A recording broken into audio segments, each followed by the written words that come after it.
Welcome back to our channel. Today, we'll be addressing a frustrating issue that many Google Chrome users encounter, the search engine changing to Bing. If you're tired of Bing taking over your Chrome browser, don't worry, because we have a solution for you.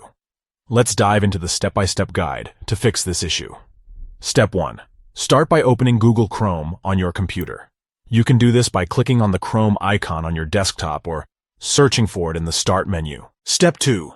Once Chrome is open, look for the More menu located at the top right corner of the browser window. It is represented by 3 vertical dots. Click on this menu to expand the options.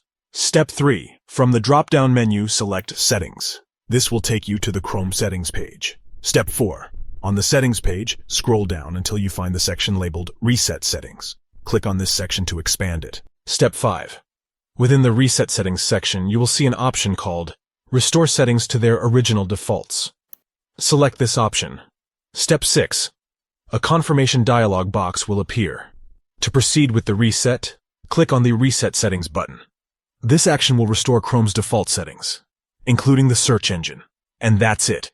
You have successfully fixed the issue of Google Chrome's search engine changing to Bing by resetting the browser's settings. We hope this guide has been helpful in resolving your search engine issue. If you found this video informative, please give it a thumbs up and consider subscribing to our channel for more useful tutorials. If you have any questions or need further assistance, feel free to leave a comment below, and we'll be happy to help you out. Thank you for watching and have a great day.